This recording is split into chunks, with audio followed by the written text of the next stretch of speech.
Assalamualaikum warahmatullahi wabarakatuh.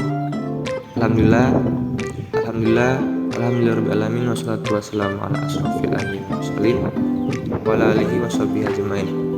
Pertama, yang paling utama adalah kita panjatkan puja dan puji syukur kita kehadirat Allah Subhanahu wa taala, yang mana kita masih diberi kesehatan dan keselamatan hingga pada hari ini.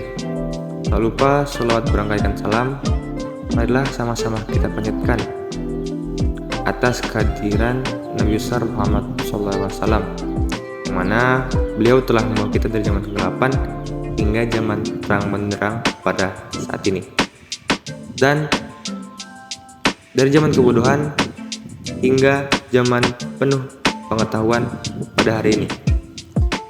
Yang pertama yaitu di sini ada pengertian dari kebijakan fiskal.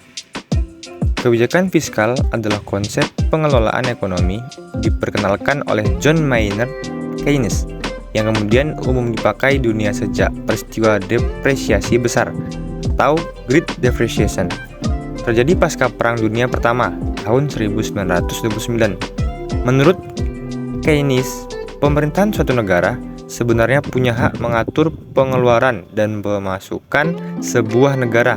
Dari segi definisinya, pengertian kebijakan fiskal adalah kebijakan yang diambil pemerintah demi menjaga pemasukan dan pengeluaran negara tetap stabil sehingga perekonomian negara bisa bertumbuh baik. Lebih spesifik lagi, menurut OJK, pengertian kebijakan fiskal adalah kebijakan tentang perpajakan, penerimaan utang piutang, dan belanja pemerintah.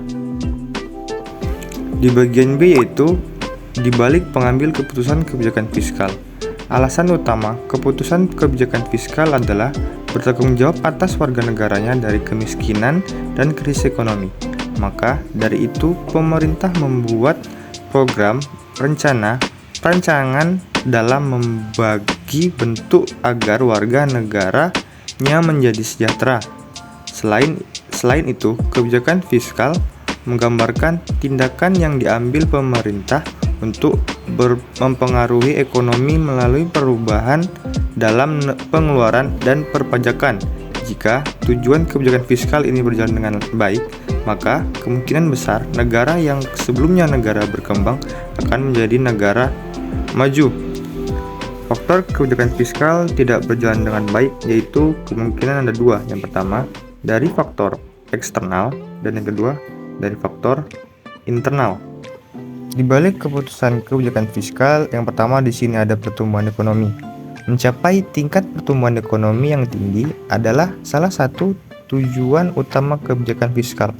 Jika karena ekonomi mengalami pertumbuhan dengan baik, maka bisnis akan cenderung berkembang dengan baik dan akan menjadi berkembang lebih maju lagi.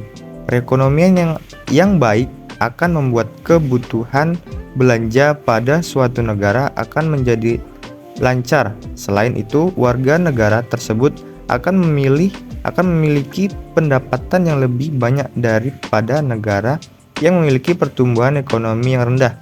Jika pendapatan warga negara tergolong banyak atau di atas rata-rata, maka tidak ada lagi tindakan kekerasan seperti begal, maling, dan perampokan. Jika dalam suatu negara tidak bisa merencanakan untuk apa saja anggaran negara tersebut, hal ini akan memicu pertumbuhan perekonomian dalam negara tersebut. Di sini ada 3 faktor penghambat pertumbuhan ekonomi. Yang pertama, sumber daya manusia yang dimiliki tidak kompeten di dalam bidangnya.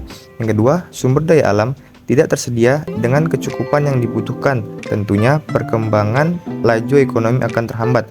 Yang ketiga, tidak memiliki teknologi yang memadai dan rendahnya tingkatan ilmu pengetahuan, maka perkembangan ekonomi mereka akan jauh tertinggal oleh bangsa lainnya. Dan yang kedua di sini ada membuka kesempatan kerja untuk mengurangi pengangguran. Pengangguran pasti terjadi dalam setiap negara, tak terkecuali negara kita sendiri yaitu negara Indonesia. Hal ini adalah masalah yang bisa menghambat pertumbuhan perekonomian. Maka dari itu, pemerintah menerapkan kebijakan fiskal guna mengurangi pengangguran yang semakin meningkat. Pemerintah harus memperhatikan masalah pengangguran yang ada di negara tersebut, termasuk negara Indonesia. karena dampak pengangguran yang meningkat dapat menyebabkan negara tersebut dalam kondisi perekonomian yang buruk. Orang yang menganggur tidak memiliki pekerjaan, cenderung tidak memiliki uang untuk dibelanjakan, maka terhambat perekonomian dari negara tersebut. Maka dari itu, hal ini akan mendorong berkurangnya tingkat pengangguran dan membuka lapangan pekerjaan baru dan memadai. Kebijakan fiskal dalam mengurangi pajak sangat efisien dalam menanggulangi masalah pengangguran guna menciptakan lapangan pekerjaan baru. Selain itu, negara dengan keuangan yang tidak stabil juga bisa menjalankan salah satu cara ini agar semakin banyak investor yang menghasilkan lapangan kerja. 3. Mendorong investasi. Di Indonesia sendiri, pemerintahnya mendorong peningkatan investasi lewat sektor manufaktur, yaitu dari industri produk substitusi impor, berorientasi ekspor, pada karya dan berbasis teknologi tinggi.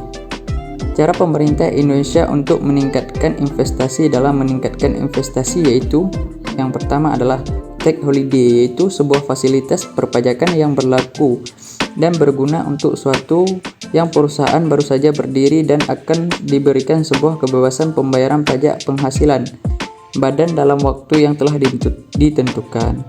Yang kedua adalah tax allowance. Tax allowance adalah pengurangan pajak yang dihitung berdasarkan besar jumlah investasi yang ditanamkan. Yang ketiga adalah super deduction tax, yaitu suatu insentif pajak yang akan diberikan pemerintah kepada suatu industri yang akan terlibat dalam program pendidikan vokasi yang meliputi suatu kegiatan penelitian dan pengembangan untuk menghasilkan inovasi baru.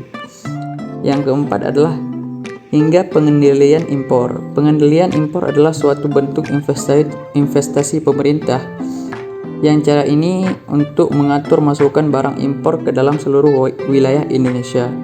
Tujuan dari suatu pengendalian impor adalah untuk melindungi seluruh aktivitas ekonomi di negara, baik sebagai pengamanan pembayaran, penghematan penggunaan devisa, dan sebagai melindungi produsen dari impor yang tidak sewajarnya, dan juga sebagai melindungi seluruh kepentingan masyarakat luas sebagai konsumen.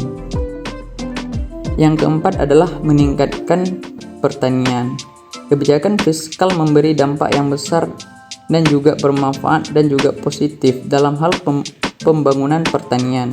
Oleh karena itu, pemerintah diharapkan dapat mengambil kebijakan fiskal agar bisa mendorong pembangunan di sektor pertanian, dikarenakan sebagian besar warga negara Indonesia bekerja pada sektor pertanian di perdesaan dengan level penghasilan atau upah relatif rendah. Sebagai negara agraris, yaitu negara kita, negara Indonesia, peran sektor pertanian sangatlah hal yang sangat penting untuk mendorong dalam hal perekonomian nasional. Salah satunya yaitu sebagai penyedia bahan pangan, sandang dan papan bagi seluruh rakyat Indonesia. Salah satu penghasilan komoditas ekspor non-migas untuk menarik devisa. Namun sangat disayangkan sekali penghargaan masyarakat maupun pemerintah terhadap sektor pertanian relatif rendah dibandingkan sektor lain, yaitu seperti pertambangan dan juga perindustrian. Jadi sekian saja makalah kami. Apabila ada kekurangan kami mohon maaf. Wabillahi taufiq walhidayah. Assalamualaikum warahmatullahi wabarakatuh.